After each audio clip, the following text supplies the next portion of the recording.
So while we're pulling him up, I'll do a quick intro. So Johnny is the homie from a few years ago. We have known him for again several years.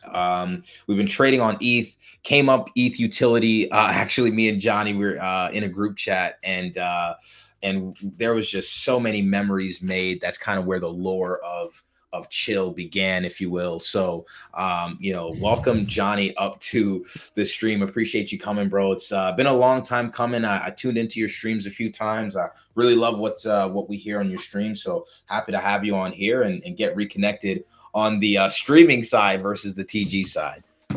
Yes, thanks for having me. And yeah, like you already said, I know Chill from a group already, and I also know Dom. He's also in my changing group because I know he's really good into utility stuff. So yeah, thanks for having me.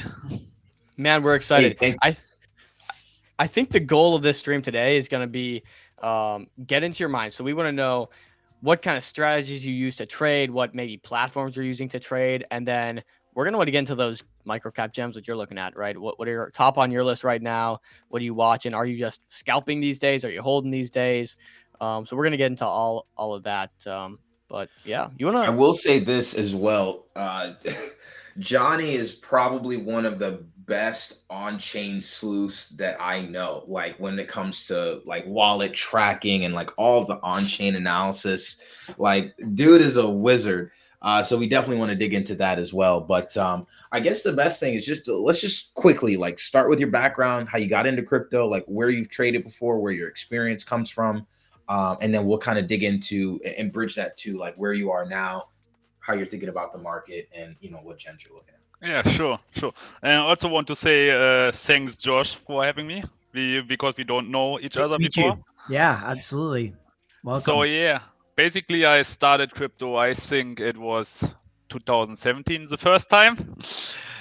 Basically the typical stuff. I think I was around 18 years old. I was buying some Bitcoin. I was basically in the information glass, and people was talking about, it's a new stuff. You need to buy Bitcoin. I think it was like 4,000, something like that. And I was buying small stuff because I just had small salary. And basically I round tripped everything. Then I come back. I think it was like 2000 or 2019, something like that. And Kisho is a really nice guy. And then I round tripped again everything, but I was a bit better because I was also doing some on-chain stuff, and I was getting in Income Shark. I don't know if you guys know him, but back then he also had a paid Discord group, and I was on his Discord, and I met some friends and basically learned how on-chain works. But then we had like $500 fees for swapping Ethereum bags, and most time I was buying like, let's say 1K, something like that. And I was like, I can't sell right now because I lose all my profits. And basically I still lost all my profits. As we all did, right? Yeah, it was a hard time, man. And no, sorry, keep going. I like it. And finally I come back, I think 2022, around there. And I was like, I was getting more into finance stuff overall, like doing stocks, ETF investing, that kind of stuff, just because you just need to do it basically in nowadays. And I had more focus on investing and everything like that. And I was like, let's try it again. This time a little bit more focused and way more connected, to be honest, because at the start I was like just watching Twitter, watching, I don't know, let's say Twitter news or YouTube or that kind of stuff. And now I would say that's are like the last news I'm watching, because now you have Telegram, you have your friends, your connection groups, like you already said. So it's like a really big difference from when I started and where I am now, I would say. So you completely skipped the whole NFT meta then?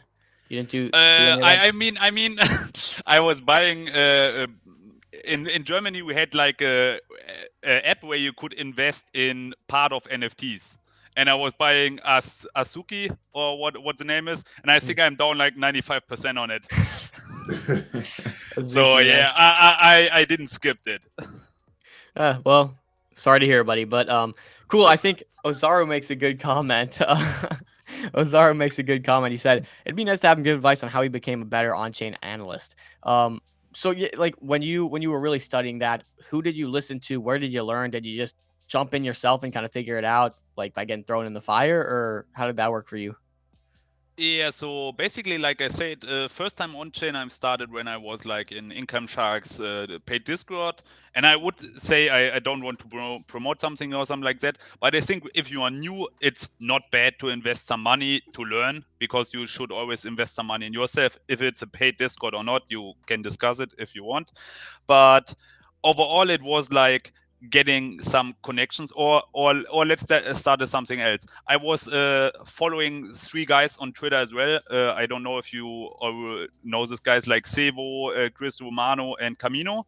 There was like a three people gang, and I was chatting really often with Chris, and he was telling me, like, just start your own Twitter and post what you do. And yeah, basically started to post my trades or my ideas on Twitter, and slowly you get like a feeling, I would say, for coins or overall how on-chain works.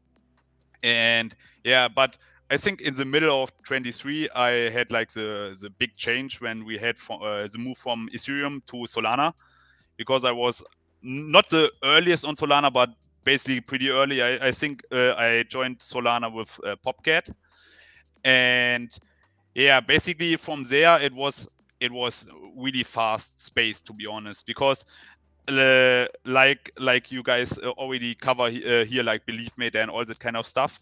For me, it's always most important I'm going with liquidity, because I don't care if I trade belief coins, I don't care if I trade bonk coins or pump fund coins or Ethereum or base or whatever.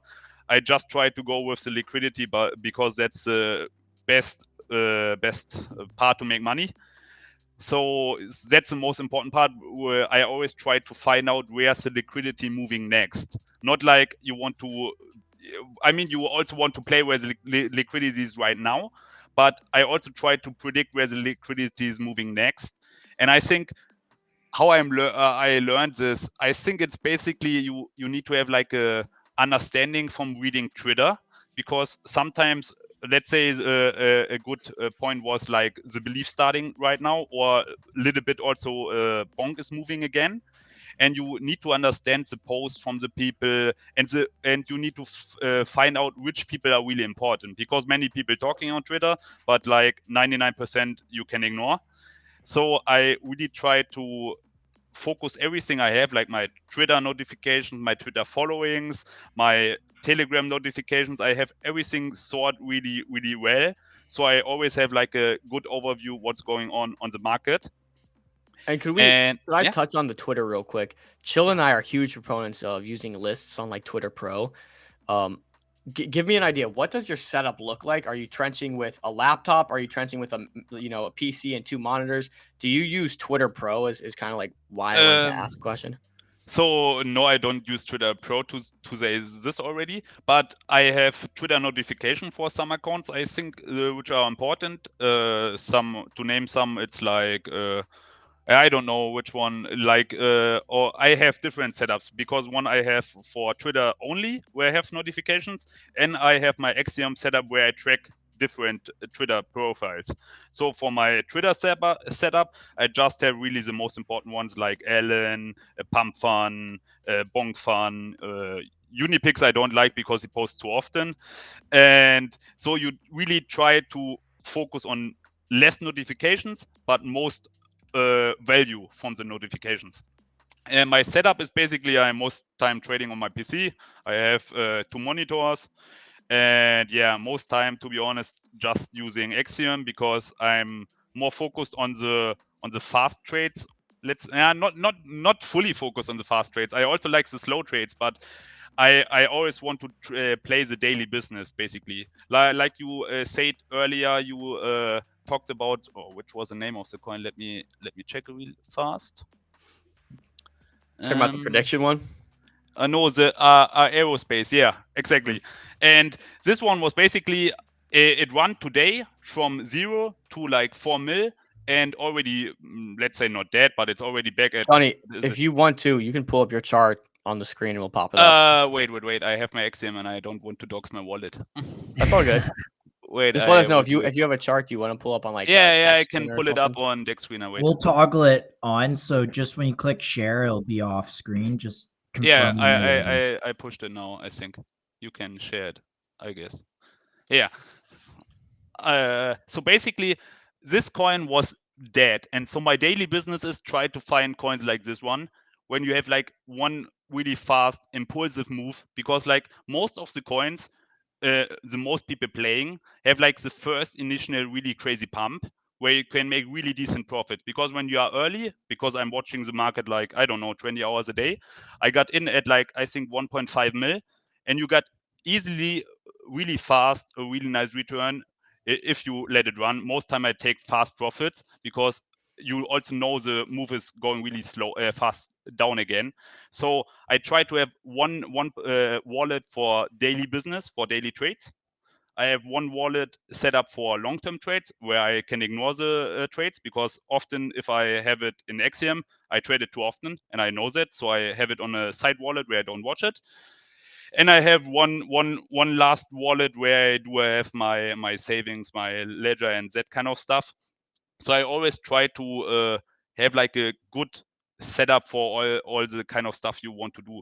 Because let's say you want to invest in a coin long term, but you have it in Axiom where you have like the crazy PNL jumping, and it's everything in Axiom is basically dopamine.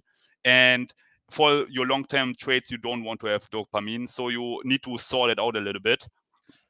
But yeah, so wait, to to make that clear. So basically you have 3 wallets. You have one, Most your time, yeah. ledger where you keep your savings. You have one for longer term holdings that's maybe not connected to a trading terminal. And that's where you do longer term holdings. You just swap through Jupiter. And then for your fast trades, your day to day, where you're doing the most activity, is going to be on your Axiom connected wallet. And that's going to be in and out, pretty much scalp trades. Yeah, exactly. Most time on Axiom, I just do day trades basically, and to be honest, most people are way too, they think too big. Like, I'm fine if I do $500 on a day trade today. I'm fine. I just log off the day trades, because $500, let's say a week, it's still 3.5k. It's good money. So most people over complicate everything, and they are like, I need to hit 10k, I need to hit 20k. But you can also slowly grind your port up, because I think when I talk with my friends, my best skills are most time, first is capital prevention. Sorry. So I never. Capital preservation. Yes, thanks. Because my portfolio is really always going up. It's like not really going down. And my next skill is, like, I would say, is the day trades basically. And my last skill is like, I always try to go for the best risk reward setup. Like I said, I always try to predict where the liquidity is moving next. So I always like a little bit step ahead. That's a really good clip. So capital preservation is number 1. Always protect that capital. Number 2 is your number 2 skill is day trading, right? You're good at getting in and out quickly. And what's that number 3 again? Number 3 is like having best risk reward setup and Good front ROI. running where the liquidity moving. Okay, that's a great segment. So so in a market that is very tribal, like where there's a lot of tribalism inherently, like you have Bitcoin maxis, ETH maxis, Sol maxis, but then you have like pump fund maxis, bonk maxis, believe maxis, or whatever. How do you navigate that? What's your view of the market from that perspective? Are you very like do you kind of like position yourself in one versus the other, or are you just kind of like just trading everything and just looking at charts? Basically, that's a good question. I can just show you my watch list here on the top. Basically, I just create watch list for Bonk Fund, for Belief Echo, for Pump Fund, for Jupiter, and it goes on and goes on. So my opinion is, being a maxi is basically stupid, because why I should be a maxi when I can also make money on other stuff? I mean, it's nice to be a maxi in some kind, but then you need to wait for the market to come back to your part. Let's say you're a belief maxi, or let's say you're a bonk maxi. The last month was really rough for you. And if you're not a maxi, you still had pump fun, you still had a few weeks of heaven protocol, and you have always like where liquidity is moving. So you always need to adapt. Like the last few days, we had trading card games and that kind of stuff. So I would call me not a maxi, because at the start we had always the battle. Yeah, Ethereum or Solana, what's better? What's pumping next? And for me, I don't care. I just try to make money. So, and I got a question for you, Johnny, because this is something I wouldn't say I struggle with, but it's a push pull, right? I feel like I find a narrative I really like and I go all in. Because I found that in the past, yeah, you can tell that, huh? Yeah, for me the point is, but you can finish your question. For me the point is, you said you go all in. I never go all in something, because that's the first point I said. Capital saving is the most important. Let me clarify. Yes, I never go all in from a capital perspective. I'm talking from like a narrative and belief standpoint. I tend to like find a narrative I really like and stick with it. My issue is I struggle with when I'm trading on base, when I'm trading AI, when I'm trading memes, when I'm trading RWA, I kind of get stretched out really thin and I'm a master at none of them, right? So you kind of hear the saying, you rather pick the guy that trains 100 things for 1 hour or the guy that trains one things for 100 hour? And I'm kind of more of the one thing for a 100-hour kind of guy, but how do you balance that to where you still have enough knowledge to make good decisions and good trades, but you're also not stretching yourself too thin to where you have no information at all, or informational edge, I should Yeah. say?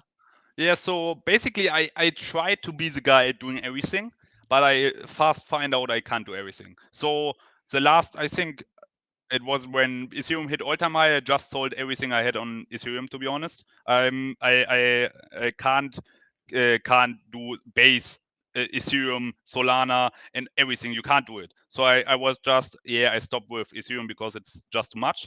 And now we come to the special part.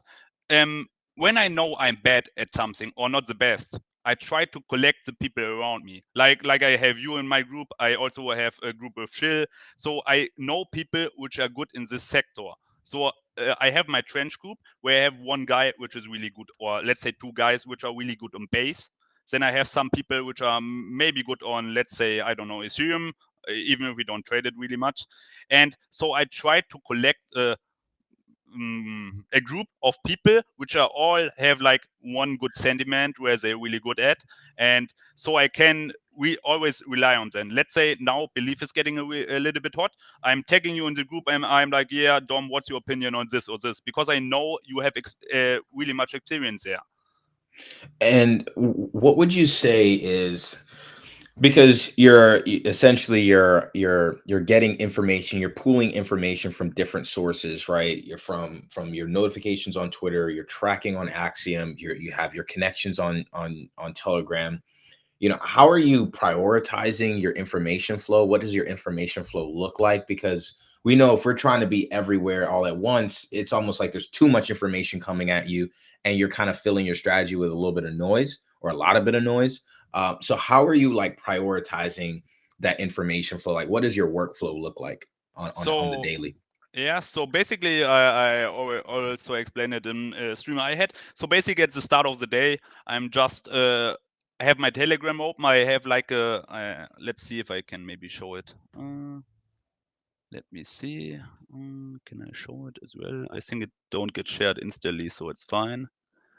Can you show this one? Yep. It's up So you there. can, yeah, so you can see this group, it doesn't matter right now, but you can see basically I have my Telegram sort, like I have calls where I have every channel in which are basically doing calls about coins. And in the morning, I start checking every of the channel which I think are important and watch what's the sentiment or which coins they're talking about. And so basically, that's the first thing I'm doing at the start. Basically, checking what other people like, what other people chills. And so I have already a small overview about what's going on Twitter, on Telegram, and that kind of stuff. You can see I have really like many groups in there. And what I'm doing after this, I'm going back to my deck screen. I can show this as well again. Wait a minute. Your Twitter is super organized, or Telegram, I should say. It's super Yeah, organized. yeah. Like I said, I try to optimize everything so I have like less time to invest to get all the informations.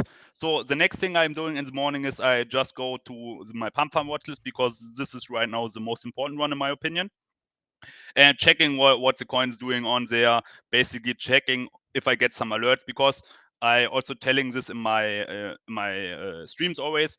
I always set up alerts. I just take Dolo as example right now, if it's loading. When you say alerts, you're talking about like price level alerts? Yeah. I just have my price levels, and I always go in alerts. You can see most already disabled, and I set up alerts. So if I wake up and I see I had alerts, I go to the chart. Let's say, I don't know, let's say it's Dolo because it hit a really nice level again.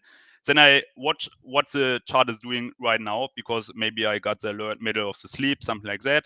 So I just check what's going on with the coins I really like, because I had alerts for them. And after I finish my overview for my watch list, I most time just check the most important ones, because I don't want to check every watch list. It's too much. Johnny, real quick before we get too far out, can we touch on the alerts real quick? You have a lot of alerts. Are these alerts ever paired with limits or no?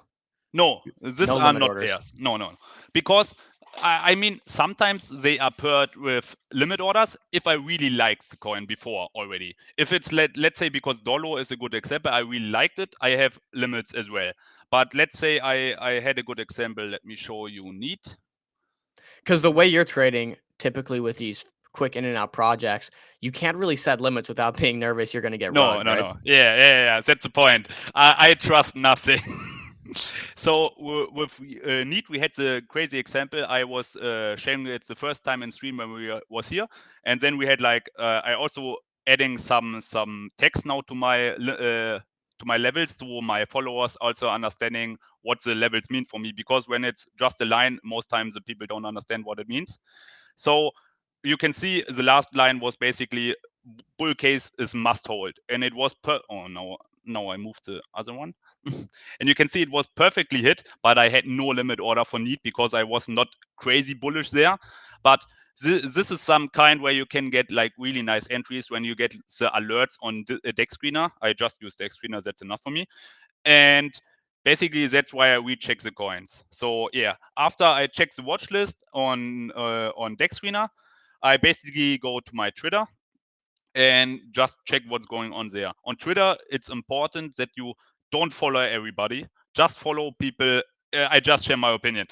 Just follow people which you really think they giving good value in the tweets. It's not like, I mean, many people posting much talk shit as well, much shit talk as well, and I try to not follow too many of these people. I just want to have people which give good informations, and it's worth to have them on my timeline. So that's also why I always try to have like not much followers. I think I have like 370 followers right now, which I follow, and then I also have like 3 traders for macro stuff, for like Bitcoin, Ethereum, and Solana, which are like the most important ones for me. I don't know if I can name them here, but one is Honey, which is like the best trader I know right now. She's really good on Bitcoin, Ethereum, and Solana, to be honest. Yep, 100%. I would agree. Chill, you want to Honey's been pull on up point. that Twitter account? Well, Yeah, Johnny it's actually talking one about that I've shown on stream before. I'll pull it up right now. Yeah. But Honey's a pretty goated caller. Yeah. Let me And show. basically what I do is I compare their view on the market with my trading style. When she says, yeah, market is kind of weird spot, or maybe we're going a bit down, I use less size. I take faster profits. I'm just change my bias how I trade, because I know maybe we get a fast nuke or something like that, because her hit rate was insane the last weeks. So I always try to have like the big macro overview from Honey, and also like Crypto Sign, which is a really good guy. And when they both are like bullish, I try to have more size, more. Look for higher goals as well.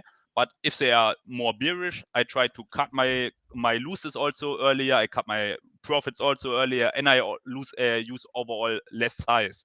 So that's like the golden rule: is how is the macro overall looking?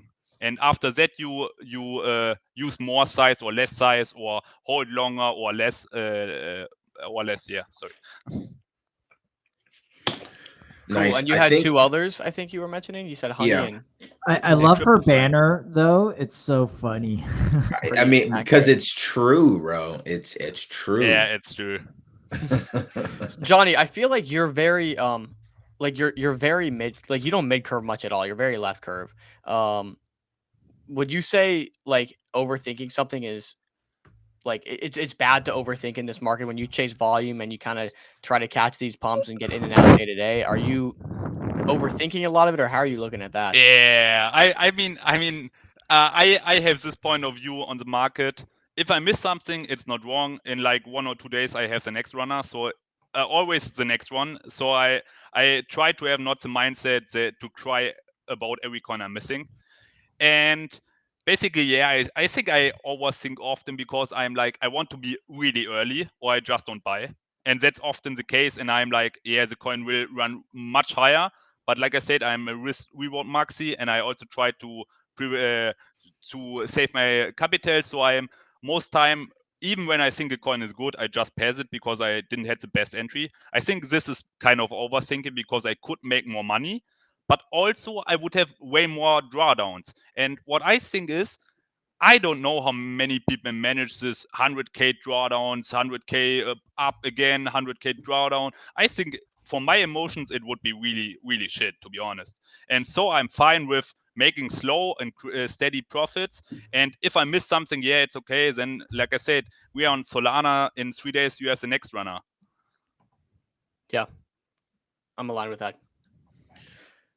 Would you say, you're so interested in this capital preservation idea, which I fully align with? Back when I was learning how to trade, my mentor's first thing was capital preservation is number one, making profits is number two. Would you say you've adopted that mindset mainly because in 2017 you got burned for Yeah. yeah. I think that's a bad part, but also a really good part. I mean, I'm now at a point where I have really made good money, and I don't want to lose it again. So right now, I think we are more at the end of the cycle instead of the start. So yeah, you sure can still make really nice money, but I still believe you should focus more on saving your money right now instead of how much can I make more. Maybe I'm wrong with this, but I'm just more like a base guy. I would say I'm fine with small profits and slow, steady. But like I said, you can lose it so fast. And I had it 2 times already where I lost everything. And yeah, it's fine with slow and steady. Many people are like, yeah, you need to make the money in like 2 years, or you are gone. I don't know why you should be gone if you, I don't know, 28, 29, I don't know. Yeah, Yeah, that's like the story as old as time, right? I think typically you see the life cycle of a trader. It's like it takes 2 or 3 times of you losing everything before you kind of start actually taking that profit and realizing some of it. And I mean, how many traders do we know? We've been in the game for so long that have come, they've been huge on Twitter, and they just go when the market gets bad and lose everything and kind of become obsolete, right? It happens all the time. It's a story as old as time. So I think your message is super powerful. And you mentioned earlier too that like on Twitter, people have gotten so used to these unrealistic profit expectations because they see like whoever it might be, Cupsy making a million, millions of dollars a month, better salaries than NBA players and whatnot. And these expectations are so unrealistic. So have a mind, a base take like yours, it needs to be more common, I feel like. So I love hearing these concepts. and the other thing is, yeah, I like this tweet that Mirage put out. He says, "Hear me out. You don't need to retire yourself for the rest of your life. You just need to retire yourself until the next bull cycle." And I've seen this time and time again, where you have this this philosophy of, "Hey, look, you just need to make it to the next cycle, or you just need to make it to the point where you're not kind of like hurting for anything." You know what I mean? From like an IRL financial standpoint, you can sustain yourself. because a lot of people, and this is where his second tweet goes in, if you focus too hard trying to retire yourself this cycle specifically, you might find yourself in a rough spot, chasing stuff out of desperation. And that's where you get this kind of hyper rotationary environment where we have on Solana. I mean, like, what are your thoughts about that? Like, how are you taking a look at that? So yeah, basically, yeah, rotation on Solana is hard, but I also can't say it's shit because I make good money on it. So for me, it's really hard to say. But in the end, it's just a trader, not the Solana, which makes the people yeeting that fast. I mean, we had many changes which boosting it, I would say. All this stuff with terminals and information flow is so fast right now. I feel like when something big is dropping, everybody knows it already in like 1 hour. And it's insane how much faster the information flow is, and also how much faster. I think the standard trader is way, way better than it was like 2017 or something like that. I think people was really bad, or I don't know. Now people are insane, to be honest. I have a quick question. Just like in terms, I'm assuming you're full time doing this. No, seems, I'm not. Okay, I was gonna ask, do you have any advice for people that are balancing trading with like a day job? Yeah, so I have really, really good luck. My job is really chill, so I have much time to do trading. But yeah, I think if you have a job, I think also then probably day trading is not bad. I mean, if you want to do the longer term holds, you need to do really much research. And for the short term flips, I believe you not need the best knowledge, to be honest, because most things running fast on hype and on speculation and that kind of stuff. So most coins like the one I shared earlier, the prediction one, which won to 4 million in like 50 minutes, it was just hype. We catched it really early in my group. It was like, I think, like 1.4 mil, and it was a Bex coin. We hate Bex, to be honest. And so the first intention was already we selling really fast. You just take it. Don't need to be 2x when you are already at like 1.5 mil. I take 50%, something like that. You're fine. And yeah, so when you're new, I would say first time you could do day trades and ignore the rest, or you do like long-term trades, like where you invest in fundamentals and let the trade runs. That's also kind of which works. Like I started most time, to be honest, with also fundamentals, but I moved really fast to doing kind of both. I day trade now, and I also try to always push a watch list where I try to put in every coin I think is really important right now. Like my last watch list, I included like prediction market and some utility coins as well, because I think utility had like a small push. And I try to filter also the most important memes always. Yeah. There's Yeah. a comment here from Ave where he says, I feel like everyone got mega wrecked by the Trump coin on Sol, got so many people offside and changed the market. Maybe just kind of what was your positioning during this time? If you can walk us through, because I know I made a bunch of money on Trump, but then handed it all back to the market in the preceding months. But yeah, just where were you positioned? How did you see the shift in kind of the late of 2024 into 2025? Like what made you say, hey, maybe I'm going to go a little risk off, if that was your position? Yeah. So basically, this was, I think, my most best move I did all time, to be honest. Because when Trump launched, I didn't trade it Trump, to be honest. I just missed it because of my time zone, and then I was trading it a little bit on futures, but nothing crazy. But when the second coin launched, I sold everything I had on Solana, to be honest. I was selling my Solana around 60, sorry, and I was like, one coin okay, but the second one, I don't know, man. This is too scammy. I also was full clip shorting in Trump when Melina was launching, because it was like basically you ramp your own coin, which is totally stupid. And then also Phantom was crashing, or Jupiter was crashing, so I needed to send all my Sol to Sex to sell it. And yeah, it was really hard, but right now I still don't know how I managed to make this move, because now I feel like a genius. Solana never was that high again. But yeah, basically I have this mindset from the last cycles. I think when the president is launching a coin, what should come next to push the price higher? Yeah, I think that's a good question. I think the only thing that pushes Solana price higher than Trump now is just gonna be like the DAT trade, right? The treasuries buying a bunch of Yeah, Solana. I mean, now I think it can go higher again. But I mean, back then it was Trump launching a coin. You had nothing new news coming which could pump the price more. Like the same, it's kind of when Frank D Gods and Thread Guy and those guys were on Aiden Ross's stream, and Yeah, they that told was him also to, nice. and he said, well, who else is going to pump it higher than the president? And they're like, nah, man, it's going to go higher, trust me. And This so It's just a thought, bro. Yeah, this interview was also kind of good, to be honest, because I was talking really much about it with some friends. I met some friends really close from crypto, and we was talking about it. And when some random guy tells you how it can go higher, and every of the big Solana calls is telling you, yeah, we just starting. This is also a signal for me to sell.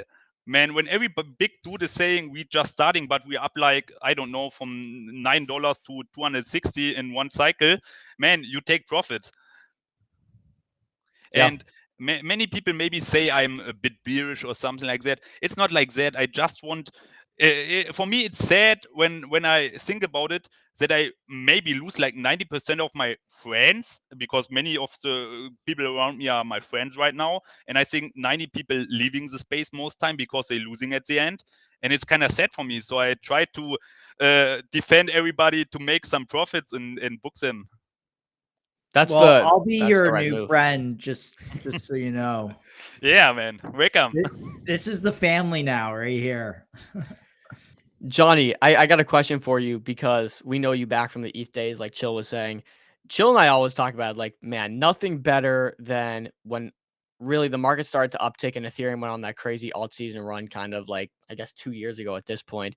How would you compare Solana to Ethereum? Would you prefer the market, I guess, pre-Trump, where coins you could believe in for a while and they kind of just went up only, or do you like this rotation meta that you're kind of crushing in right now too? So basically, I would say Ethereum is nice. It was nice as well, but one thing was, which was the most shit I ever saw, and that's also why I kind of don't like belief, is the tax. And on Ethereum, you had like always the 5.5 tax, and I'm from Germany. I also pay on my trades like 45% tax. I lose like 55% when I start a trade, and that's like dog shit.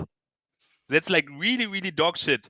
And so I don't know how I was trading text coins, to be honest, because right now on Solana I'm really like, you have no tax, you just buy, one buy comes after you're already in profit. So on Ethereum you was 10% in lose at the start, and I hate it, to be honest. For some context, guys, back when Ethereum was hot, every token, like it was super popular to have a 5/5 tax. So in order to get in and out of a token, you'd be paying 5% tax on that. So like it was really not good for whales, right? Because you put in 100,000 bucks, 10,000 of that's going to the team directly. And yeah, there was just so many reasons that the tax meta just needed to go. But yeah, Belief has the 2%. It's an interesting thought because Belief's got this mix of you got to raise funds for these startups, but also like paying a tax, it's restrictive to some extent. So I you don't like it at always, all, or what do you guys think? What do you think about that, Johnny? Like I prefer like it's Pump doing it right now with their new fee model, because I think if Belief had something like that, it would be way better. Because I think people, which I think many people are from Ethereum, are now on Solana, and I think many people really hate it, to be honest, because I saw it really often on Twitter. It was also the same reason why everybody hated Bags, because it was also just tax, and tax is like, I think Baxcoin was even more extreme, because basically people was doing coins for, I don't know, some people who was doing art like 10 years ago, and you pay this dude like 100K. For what reason, man? For which reason? So yeah, I don't like tax. Fair enough. Chill, you had a question or a thought? No, go ahead. Go ahead. No, I mean that's really all I had in that regards. Johnny, we'd love to see what you're looking at from like a trenches standpoint. The micro caps you're looking at, that's what the show is about. People want the alpha. So you want to walk us through, your top picks maybe or Sure. Why not? So right now, like I said, we have like a little bit of the trading card game meta right now. I think you probably you also already talked about I don't know how to speak it in English. Hoch. Wait, I write it in the chat. Now I feel bad. No. Wait, give me a second. You're right though. The trading card meta has been Also, feel free to share your screen if you want to go through tickers. I'll This one I mean is on belief. Hutch. Yeah. Yeah, Hutch, yeah. So basically you had like many coins for trading card games right now, and basically the main runner right now is cards. I think most people already heard about it, but it's already pretty high. So right now there's like kind of a niche pick, which is pickle, which is shield, which is also, let me explain this. I also watch which calls pushing coins, and I always watch for the good coin, for the good calls for sure. And like I think everybody of you heard about Ubamedis, and he's like the main character in my opinion on Solana. And basically he's like really big size in pickle right now. I can also share it on screen. Wait, give me a second. I also hit like a good entry level a few hours ago. All right, we got so basically, I was sharing this chart in my stream yesterday. So it, like you can see, it hit like a really nice level where I had my entry lines, and basically this is also, let's say, about trading card. But basically this guy is buying with the pump fund fees. He's buying every Ben Jones pickle card, and I think there are like 2,000 or 3,000, and he has already like 900. And the price. Was this Adam? Adam was talking about this one. Yeah, this is yeah. And basically the card is I think already up from $300 to 3K, because the guy is buying everything. So it's like a kind of a niche pick for the meta, but I like the coin because it's like little bit of niche, and like you can see it already pumped. I don't know why Dex is so buggy here, because the market cap is completely wrong with this one. If you can see it. Yeah, I don't know why, but it was already way higher, so I really like the coin. But I always try to, like I said, I only like to try chill risk, max risk reward. So I think this is a good level if you wanted to get an entry. This was like my bullish line if we had a retest here and we would have bounced. But yeah. How many cards does he currently hold in like his treasury? Let me check. Sorry, I need to check on Twitter as well. He also update in the community always when he's buying new coins. I was also looking at this one. This one looked. I saw it at what 3 mil. I share my Twitter as well, and you can see this guy is buying all the cards. He had like the 730 of like, let's say 4,000, and he's buying like all this kind of cards. Oh my gosh! Talk about cornering supply, huh? Yeah. Basically, that's the reason. You also have like, I don't know if I can just. That's hilarious. My How do you value something like that? Do you value it at the net asset value of the cards, or like I just, like I said, I just take profits on the way up. I'm not like a guy. I'm not like a guy like, I aim for 10 mil, I aim for 5 mil, and I'm eating everything there. I just try to play level to level. Let's say we're reaching the next level, I probably take some profits again, and basically after that I'm watching for the next resistance, basically probably something around this level, and just taking on the way up. And basically when I get an entry here and we're retesting this level and we're dropping below, I'm already cutting the trade, because that's for me max risk reward. I want to see a nice bounce like we had it like here, and if we don't get it, I believe the coin is kind of falling off volume, falling off the meta and that kind of stuff. So I always try to have like the meta runner, and also had like the Zart for this one. It's basically the same, but this guy is buying Charizard cards. but I don't like this one because I don't know, it feels like it's more cold driven, like you can see it's pump dump, and I don't like this one because it's like I don't like the chart overall just. But yeah, then you have also cards, which is like the main runner, like I said already. But I Do you would have be any a little take? bit. Yeah. Do you have any take about like building the main trade like versus the beta? Right? Would you? Yeah, you understand the question, Yeah. right? Yeah, sure. So most time I would say you don't want to buy the beta, but when the coin is running really high, let's say like cards is going, it was like I think we first saw it like here, something like that, and you can see the market cap is like 80 mil now. I'm not sure if it's right now on Dex. I think it's still a little bit too high. But when the main coin is running above 10 mil, 20 mil, then you can start looking for betas because when the coin is only at 3 mil, fuck betas, I don't care about betas. But when the coin is going to a level where it's really reaching, in my opinion, it's always like you have in the range from, let's say, 0 to like 2 mil market cap, you have like the trench guys trading the coins. And if the coin goes above 5 mil, 10 mil, then you get like the bigger guys, which are just watching the coins when they are at like 5 mil, 10 mil. Because most time, people talking about the coins with way more capital than me, they're talking about them like 3 days later, 4 days later, like really, really late, in my opinion. And this is when the big guy is trading, in my opinion. So you always have like the trench part where people trenching, and after that you see like the big blasting people. And yeah, so cards is basically the main runner right now. And if cards is going higher, basically the betas moving with it as well. And if cards dropping, the betas also dropping. So it's always easy to understand this kind of meta. I And think yeah. I think that's like something that is a core fundamental difference because you'd agree, right? There's a difference between Ethereum holders and Solana holders, obviously, right? There's a difference, big difference. Yes and no, I would say. I think Well, many people of Ethereum also moved to Solana. yeah, same here. Same here. I think they have. But so it's like almost like this mix of like Solana Jeets and like ETH Diamond Hands, and they're like all kind of like going at each other. But I feel like a lot of people don't understand. Like on Ethereum, the price action was so smooth on ETH mainnet because a lot of these things like they came from a low market cap. People took profits very like strategically, and like everyone kind of took profits the same way. No full stacking, no cheating. There was kind of like these like kind of like unwritten rules. And then you have bigger guys who would ape, like you were saying, like at 5 mil, at 10 mil. But like Yeah. the trenchers on ETH, like they understood that like that bigger buys were coming if they could hold as a community.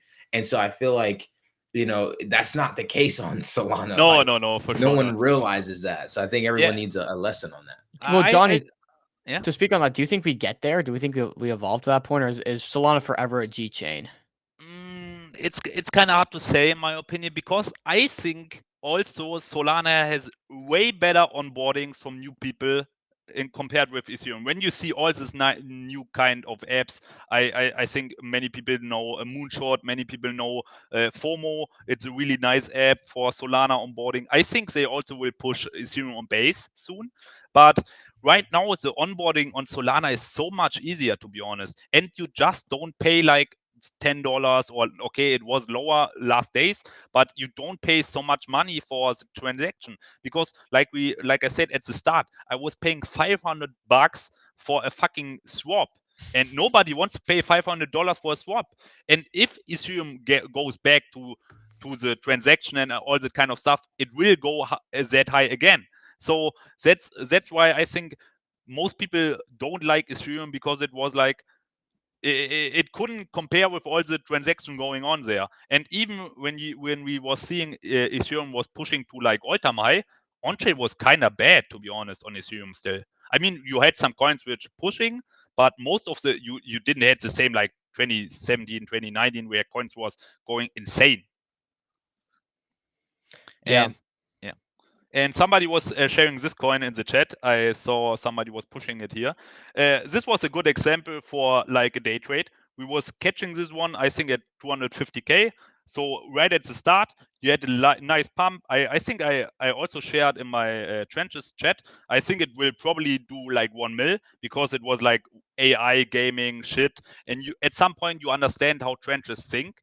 And most time this kind of AI mix with a meta, it always can have some lags. So I was buying it early. You trade it to 1 mil, and after that you can see most of the coins dying. That's probably like 99%. And often you also see after the first pump, I don't talk about this one, I just talk in general now, some coins coming back afterwards again, because like I said, I'm like the first 5 minutes I'm in the coin, and most time people didn't even heard about the coin, and then the real price action starts for the coin, because then comes the people which research the coin, which build a thesis about the coin. At the start, it's everything just about hype, fits meta, and that kind of stuff. It's completely different, to be honest. What do you think? Give us a forward-looking thought, Johnny. What do you think the next big meta is going to be?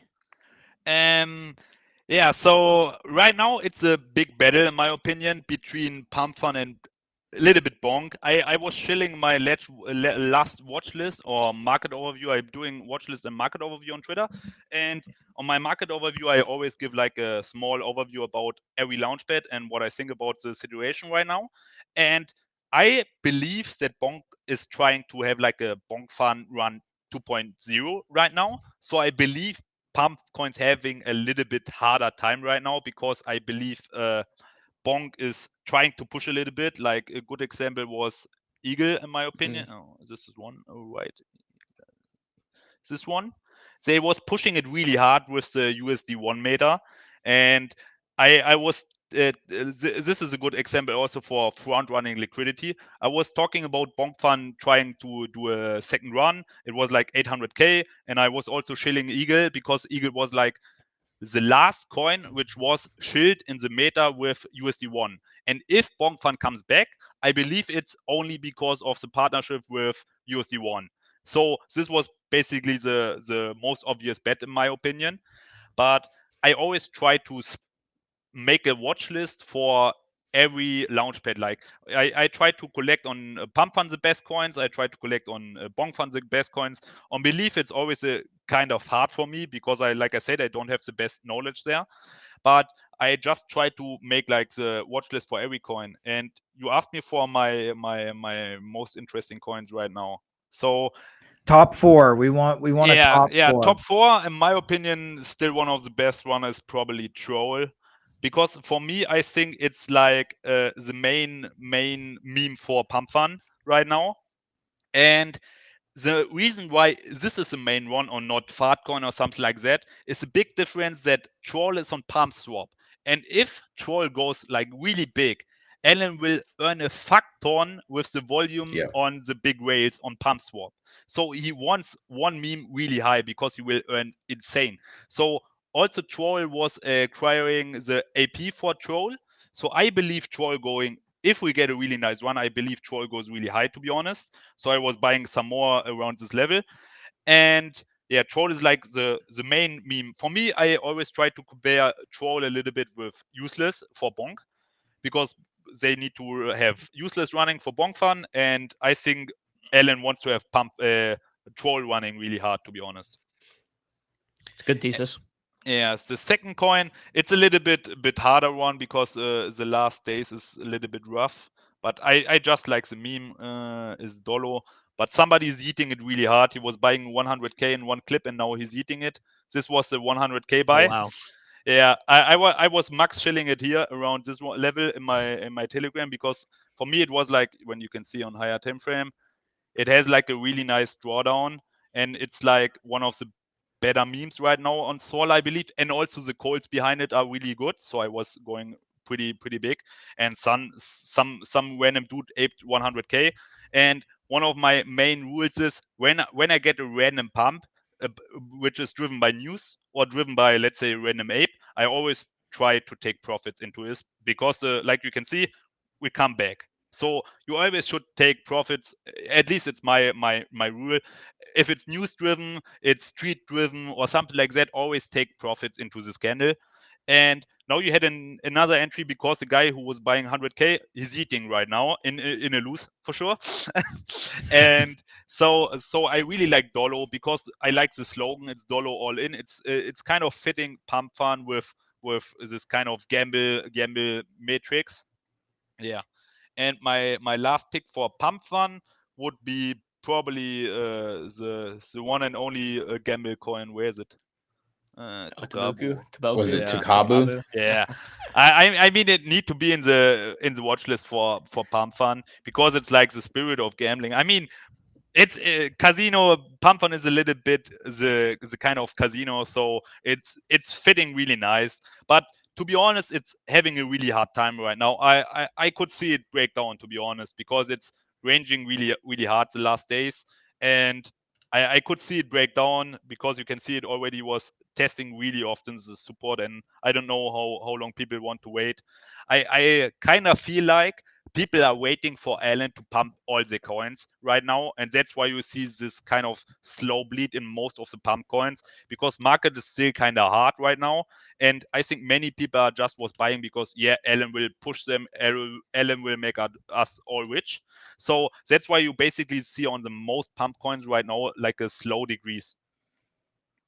So, do you think that like because I'm looking at these ecosystems and I'm thinking whether it's Bonk, whether it's Pump Fund, Bags, whatever, these guys are gonna just crime their coins up, right? That's kind of been the narrative in the trenches is that I just want the major players in the ecosystems to crime my coins up. So, Tom, Fullport, Bonk guy, Allen, all these people just pump my bags. But doesn't that create like this massive sell pressure on every candle? Doesn't that like limit the upside? Like, do you think there's a chance that meme coins underperform in Q4 while everything else is pumping? I mean, we had a small move to utility already, and I'm not mad about it. I like utility as well. Like I'm coming from Ethereum utility, but Mhm. I believe, like I said, right now I think we are in the stage where you shake out the most people, which hope Ellen pumps the coin. Like I think the best example was Dolo. Like I shared it with you. You get a 100k candle and everybody's eating into it. So right now, yeah, I believe the coins need more sell pressure right now because we have way too many people just waiting for the one pump to sell. So that's why many utility coins pumping right now. But we also come back to memes afterwards again because I don't want to hate on your utility coins right now, but also most of utility coins end at zero at some point. Also for memes, it's for like 99% of all coins. So Yeah, all coins trend to zero on a long enough time frame. Like, yeah, for sure. yeah. So the point is why memes are going so strong is just because people don't believe in utility anymore because they got many times rugged, many times. I think we had like yesterday the big rug from I don't know Aqua bot or something like that. So people don't trust utility anymore, and that's always when meme coins running. And I think the most important part why meme coins was going so big this cycle is because you don't get sold like, yeah, we're doing this, we're doing this, we're doing this. It's just like you just trade without all this expectations, and you get this, and you get, yeah, we are the next crazy terminal or next crazy board. I don't know. Like you had also Bolix say that you get an airdrop. Photon was saying you get an airdrop. Every kind of utility stuff is kind of rugging the people a little bit. I don't talk for every coin, just like the example, just to say this. And so people betting on memes just as no limited sailing because you don't know how high a coin can run. We had fucking fat coin running from 60k to what was it, 3 billion, something like that. So for meme coins, you always can invest $50 and can make 2 millions or more. And so for on the utility side of things, you know me, I'm a utility, Yeah, sure. first kind of guy. But how do we fix the appetite for utility coins on Solana? Like, is there any hope for utility, or is it all just kind of like, well, we know memes are gonna give us the volatility we want, they give us the gains we want. All utility coins do is they rug. So if that's the main sentiment towards utility, how does that change? Yeah, I think this is a really hard question. How do you change this? The most important thing, which is also hard to build, is why do you need the utility? This is most times the most important part, because sadly I need to say it again about belief. I think most of the coins which was coming to belief was just failed startups. They just launched on belief because they just wanted to make the last dollar with their product, I don't know. And many of the coins don't need a coin, or crypto don't make it better. So the problem with utility is that you need to have a really good use case. It need to be a coin which makes sense, and it's really hard to have this. To be honest, I'm honest about it. It's really hard. So you really have to make this one or two or three coins. It's need to be less, so people also can buy it better. Because yeah. What would change your opinion on Believe if we saw like Kled or one of these kind of leaders go rip to 100 mil? Would that change your opinion on the ecosystem? I mean, I'm not bearish on belief. I'm just bearish on utility most time, to be honest. Like because like you have the limited selling, and the I think it would change, even not if I see a big run up, because I think it's like 1 in 1 million. It's same for memes. I think memes it's even 1 for 10 million, and so I think it just depends on how you look on the market. I mean, I'm more the safe guy. I don't need to hit the 1 to 100 mil Muna. I don't mind about it. I just take 10 5x trades, and that's the same basically.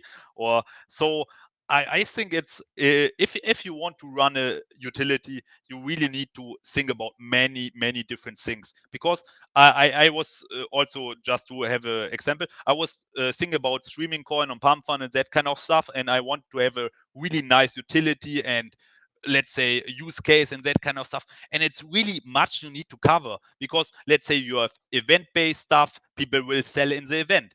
Well, let's say you have holder-based, then the small holder always have like a disadvantage, and it's really hard to have like a really nice fit for everything for a utility token. To be honest, it's really hard. Interesting. Yeah, it's always interesting to kind of take a look at pump fund, because I feel like this is the most confusing set of demographics when it comes to holders and traders that we've had to deal with in a long time. You have, like, your ETH utility maxis who've come over, and some of them have switched to memes while some of them kind of still hold to utility. Then you have like your launch coin, your launch pad maxis who only trade on certain launch pads. But then you also have like your Jeters and your like just inexperienced traders that, like, and these whales that just kind of come in and they drive prices up and then they jeep prices all the way down.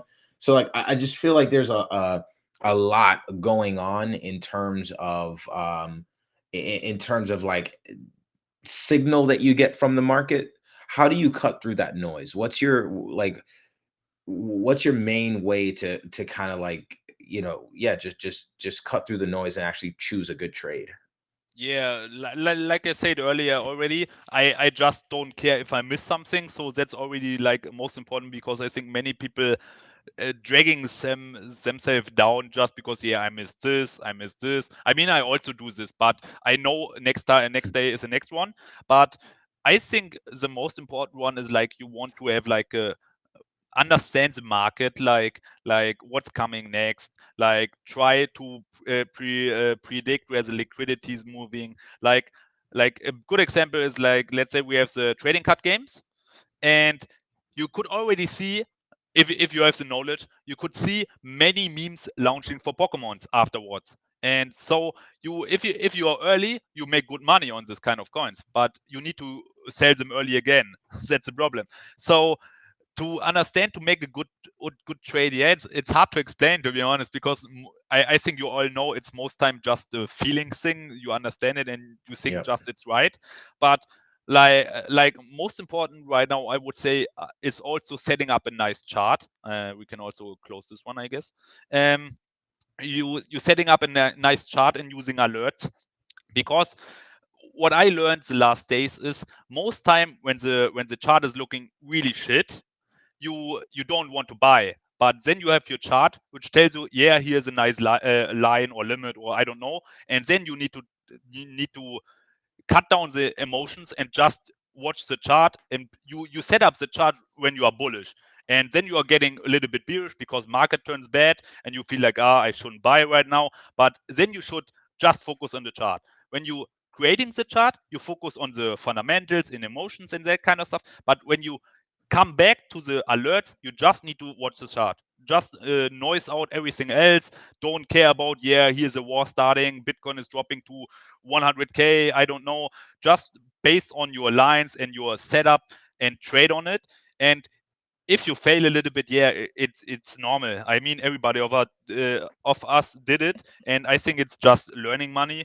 So yeah, you need to find your own style which fits yourself, because I see many people are like, yeah, I want to be like you, I want to be like you, I want to do the same like you. But you need to find which fits you best, because for good example is, like I said, I try to have like small wins but also small downside. So when the market is really bullish and everybody's pushing like really crazy P&L, I'm always like, oh fuck, man, I'm doing so bad. And you need to get this out of your head, because when the market is bad and everybody's losing big, I'm also not like, yeah, I'm doing so good. I'm also feeling like, yeah, market is bad. So you also need to find your own edge and need to just yeah, go with it. Like I said, I'm not mad if the market goes wild. I know I'm really bad when the market is good, to be honest. I'm the best when the market is bad. Do you have any position on pump? On pump, yeah, I have a good spot back Can you on show pump. us your setup on pump? I don't have a crazy setup, to be honest, because I already ended at 880 mil.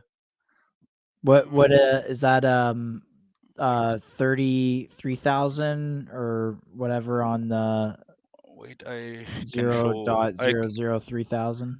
I can show you this. This was the only setup I had. So basically, when I was talking about pump, it was at 880 mil, because the most time you have with this launch pads and everything like this is, I think you can use this for every launch pad. The launch pad is in hype. It goes really, really bad. Everybody hated pump. Like everybody on Twitter was like, pump is dead. Alan is a scammer. Pump is not coming back, and everything like this. This is the first sign where you should watch the coin. Then, which you want is, you want some sideways, because none of this launchpad just go vertical back up. So you want to get some sideways. And this is the point where you want to watch really closely, because you have the sideways action, which means everybody who's already said it's dead, it's shit, who's always was already selling it, and everybody like your downside getting really small when you get this sideways, because people which was really bearish and hate pump fun. I think all my Twitter was about how shit is Allen and pump fun. So this was like the point where I was like, yeah, I think now is a good point to buy some pump, because it's like when everybody's hating it, you should watch it. You should watch it the most. So sorry. Yeah. No, sounds good. Sounds good. No, I like that. I like your take on pump. I mean, we were kind of saying the same thing on the show the other day. Like when, it's just when everyone's bearish, you don't want to be with the crowd. You want to kind of go against the flow. Honestly, I think that's what made us kind of like move to Solana as early as we did. Kish earlier was talking about PopCat when you mentioned PopCat, because like I traded PopCat from like a mil to 30 mil back in the day when it first started. And that was just like us recognizing that, look, volume is going elsewhere. Utility, like, yes, we understand that how important utility is and stuff like that. But at the same time, you just you realize that volume is just migrating elsewhere. So you got to just move where the volume is, move where the activity is. But now I think this has been a really, really good combo. I mean, I know you gave us your top three for memes. Do you have any? I know you said you're kind of like bearish on utility, but any utility positions, like I don't. Yeah, I have some. I mean, does this kind of trading card games also count as utility? Maybe, I don't know. I'd say so. Yeah. True. Yeah. So I am not like the fan of shilling them when my entry is way lower, but like I said, I had Hutch, I had like which was the other one, Pickle. I showed you already my entry. Not sure if this is a utility one. Also, I had open Q stay earlier, which is called from some codes like the Airbnb on chain. Can you real quick give me an idea of how I haven't been following Q-Stay too much. I know once it kind of like died out, I stopped paying attention and it just candled up. It went crazy. What's have they been updating pretty well? Can you tell us about some updates there? Yeah, to be honest, I can't really much because it's more based on tracking codes and tracking on-chain and what's going on. So I didn't really check the project at all, to be honest. I just know many people phrasing it as Airbnb on-chain, and I got a really early entry at like 1.1 mil, and you're just gonna ride it and take profits, and afterwards you can see the chart is already going down. You just have left like your moon back, and basically I try to have this with utility bags early. Always I try to be early, or I just pass, to be honest. Fair enough. Johnny, I think that was a great conversation. We learned how you trade. We learned how you organize your chats and your Telegram and Twitter. We learned about your top picks. I think we pretty much covered everything, dude. So yeah, Johnny, I'm newly getting connected to you. What's a great way for either myself, maybe we set up a DM between us, the show, and you, but for other people, what's a great way to get connected to you? Yeah, thanks, man. Thanks for having me. Follow your Twitter. What's your Twitter? Follow your Twitter. Do you have a Telegram? Sorry. Yeah, my Twitter is Crypto Johnny Fab. I also can put it in the chat. Give me a second. Sure, I'll make sure it gets into the stream chat. And also my Telegram is linked on my Twitter as well. Oh, Hutch. Yeah. Nice. Awesome. He put it in the chat. There we go. Links in the chat. Follow, give the homie a follow. We got a nice breakdown of his trading setup. We gotta have you back on, man. Like, if you're open to it, maybe every so often, like, just we check in with each other and see how things are going. If you're telling your friends to sell, tell me as well. I'm happy to receive that wisdom. Yeah. I tried to tell my friend to sell stars because I saw you had the chart open before I joined, and I told him to sell it all when fake Enzym was aping, because I always think it's kind of a top signal. So, but he didn't. I think he round trip like 100K. Dude, fake Ansem is a top signal like all the time. Yeah. So yeah, I always try to cover my friends, but they are moon boys. Hey, that's why we're all in crypto, right? Yeah. Johnny, thanks for coming on, man. Yeah, thanks for having me. Bye-bye, and wish you all a nice stream. Yeah, brother, you too.